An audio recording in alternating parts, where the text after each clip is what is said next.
Hello good morning friends. మన శరీరంలో ప్రతి భాగం ఏంటి దేనికి అనేది చెప్తాను. ఏంటి కొంతవరకు చెప్తా, అవసరమైనవి సరేనా. మళ్ళీ ఇంకొకలాగా ఆలోచించకండి. ఇప్పుడు మౌనంగానే ఎదగమని ఒక మొక్క నీకు చెప్తుంది కదా, అలాగే ఒక మనిషి కూడా మౌనంగా ఎదగాల. ఒక మనిషి చూస్తున్నాను, వర్షం వస్తుంది, అక్కడ కూర్చోవడం కావట్లేదు, సిట్టింగ్ లేదు. అలాగే మన పాదాలు అన్నవి అదృష్టం చేసుకున్నాయి. ప్రతి గుడికి వెళ్ళాలా, బయట గుడి మెట్లు ఎక్కువ అంటే గుడి మెట్లు మాత్రం ఎక్కాలి అని కాదు, గుడి మెట్లు ఎక్కువ అని పాదాలు చెప్తున్నాయి. మరి శరీరంలో చేతులు జోడించి, 2 చేతులు జోడించి దేవుళ్ళకి ప్రార్థించు, దేవుడికి మొక్కు. అలాగే ఈ చేతులతో 10 మందికి సహాయపడు, నీ దగ్గర ఉంటే కొంచెం ఇవ్వు అని చేతులు చెప్తున్నాయి. మరి మన నోరేం చెప్తుంది?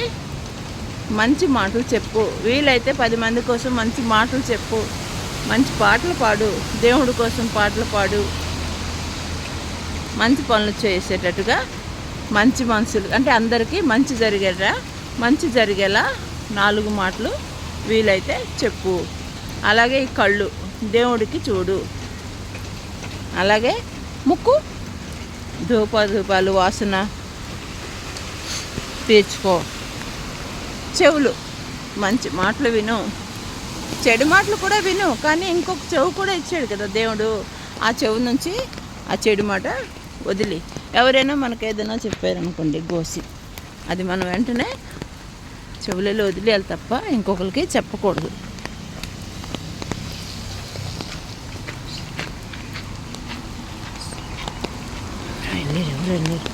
చూడండి, ఇక్కడ ఎవ్వరు లేరు వాకింగ్లో, వర్షాలు ఎవ్వరు రారు, ఇంటి నుంచి కదలరు. వర్షంలో కూడా మనం బాగా నడిస్తేనే ఆరోగ్యం కుదిరిపడుతుంది ఫ్రెండ్స్. వర్షంలో ఎంత నడిస్తే కొలెస్ట్రాల్ అంత తగ్గుతుంది. ఈ గొడుగు పట్టుకొని, అమ్మో ఈ గొడుగు కూడా చూడండి గోవాలో కొన్నాను, గోవా ఎయిర్పోర్ట్లో కొన్నాను గొడుగు. మన గొడుగులు అంటే చాలా ఇష్టం. వర్షాకాలం అంటేనే పిచ్చి, నాకు చాలా ఇష్టం. చిన్నప్పటి నుంచి ఏదో వెళ్తే తెలీదు, వర్షాకాలం వస్తే చాలు ఏటో తక్కువ నాకు. వర్షాకాలం వస్తే గొడుగు పట్టుకొని చిన్నప్పటి నుంచే మా ఇంట్లో అలా వరండాలో నుంచొని టవల్ కప్పుకొని అలా చూసేదాన్ని వర్షంకి. వర్షం అంటే అంత ఇష్టం. నాకే కాదు, వర్షం అంటే ఆడవాళ్ళకి, గర్ల్స్కి, లేడీస్కి, పిల్లలకి, ఆడవాళ్ళకి, ముఖ్యంగా ఆడవాళ్ళకి ఎక్కువ ఇష్టం. వర్షాల్లో పకోడీ తినాలా, వడపాలు తినాలా, పావుబాజీ తినాలా, వేడి ఏదైనా చేసుకొని తినాలా, ఆరోగ్యాన్ని కాపాడుకోవాలి. ఇలా శరీరంలో ప్రతి భాగం గురించి చెప్పాను కదా, అలాగే మన శరీరం దేవుడికి సమర్పించుకోవాలి.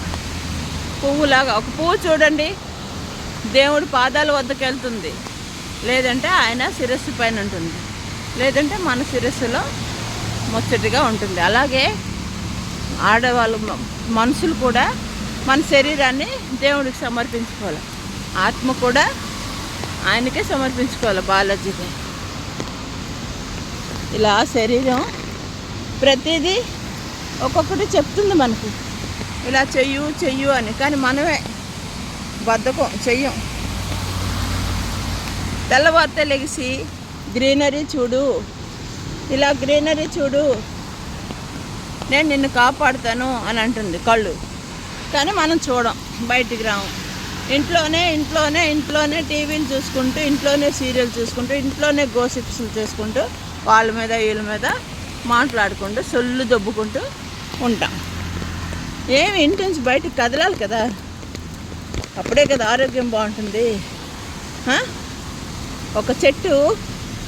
ఒక మొక్క పెరగాలంటే దానికి నీళ్ళు అవసరం, గాలి అవసరం, అలాగే అన్నిటికంటే మించి డి విటమిన్, ఎండ చాలా అవసరం.